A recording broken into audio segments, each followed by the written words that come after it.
Hi guys. See, yeah, you guys are too much. Like, I'm already shy. I'm shy because like I didn't expect all the love, all the support, all the views, the subscribers, subscriptions. Hey, English. But yeah, I didn't expect any of that. So I'm so thankful to everyone who viewed, retweeted, shared. Like, just thank you guys so much. I'm shy. Arese the YouTuber. Whoa. But yeah, thank you. Thank you. And if you've not subscribed, that dirty behavior, you drop it now. Just redeem yourself by subscribing, clicking the notification button so that you get notified when I post a video, liking, commenting, and then telling somebody else that, oh, do you know Arese? She do Viberant on YouTube. Go and subscribe to her, okay?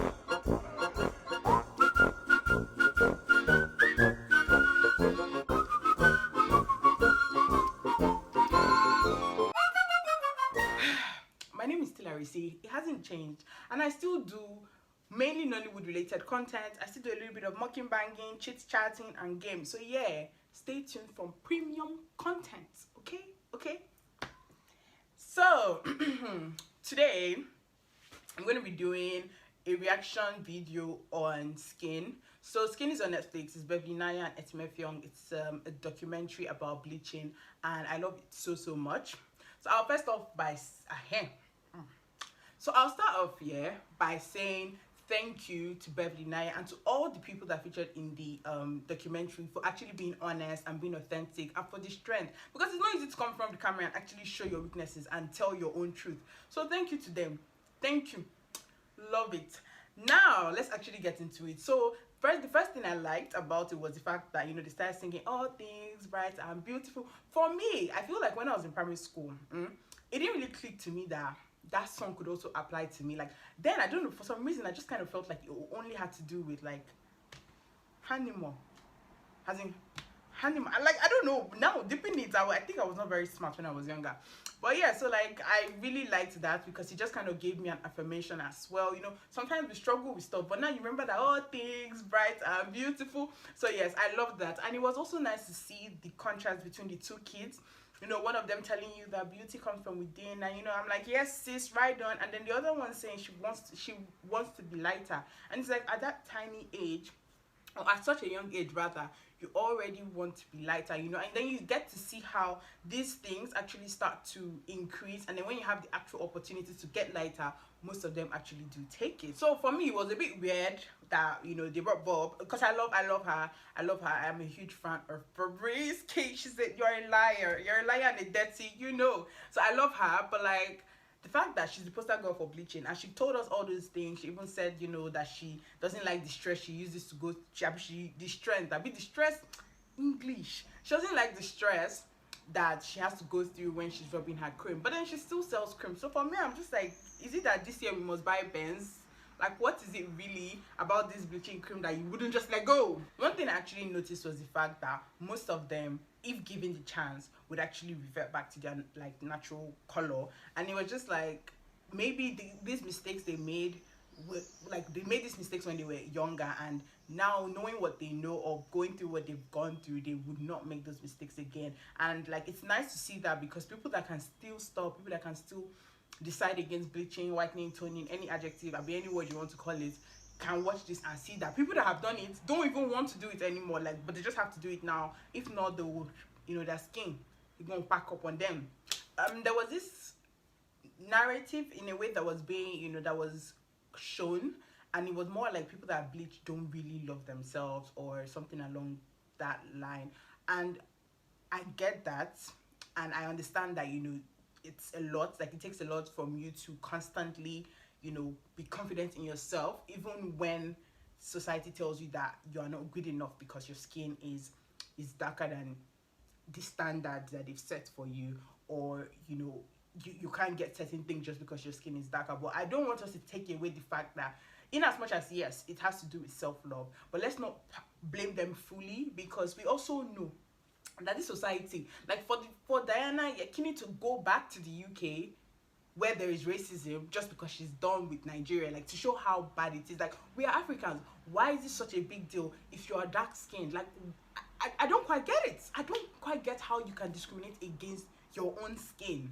You know, like we are kind of used to, and not it's not acceptable, but we're used to seeing people, the white people, Caucasians, you know, discriminating against us for our skin. But to see that your own people will discriminate against you for something you can't even control is ridiculous. And you know, Beverly's grandmother said that that wasn't how things were, you know, before. So it's like, when did this shift happen, and why, for what reason? What was the reason for the shift? It was some necessary.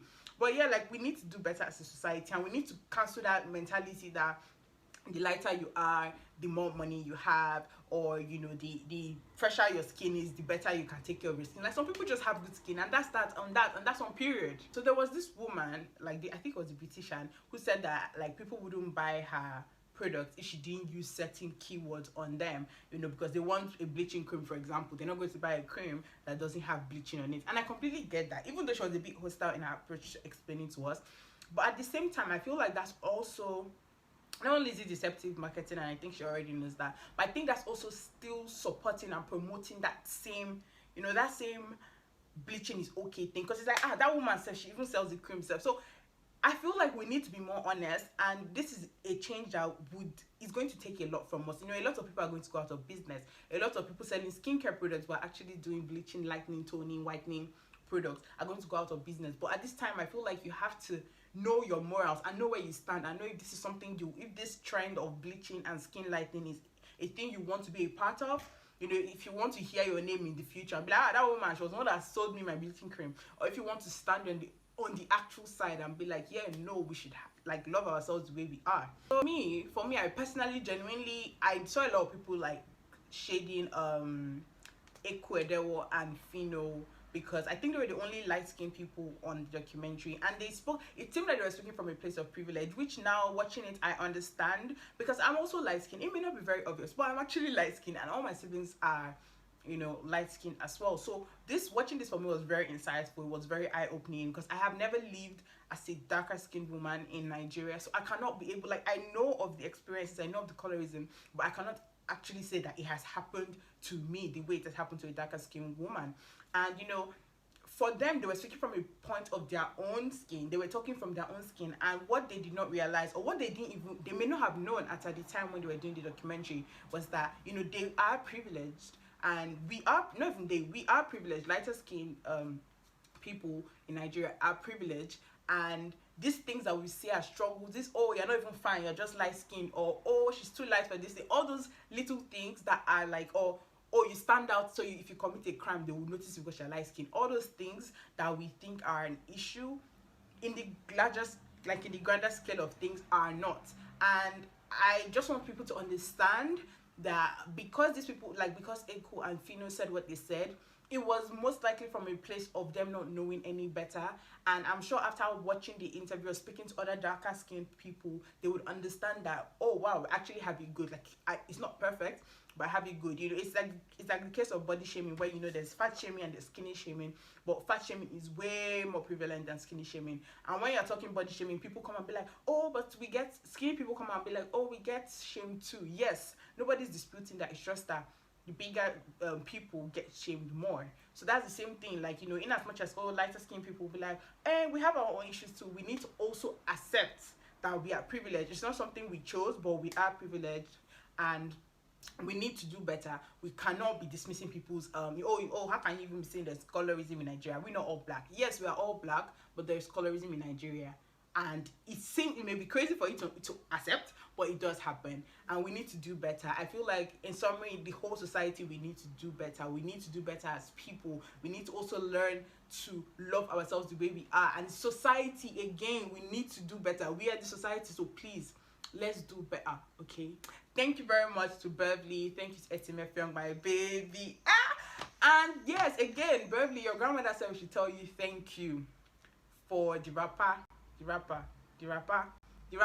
So thank you for the rapper. Thank you for the documentary. Thank you for the insight. Thank you for everything. I'm really grateful for the documentary. It was amazing. You deserved the AMVCA award, and we hope to see more content like this from you.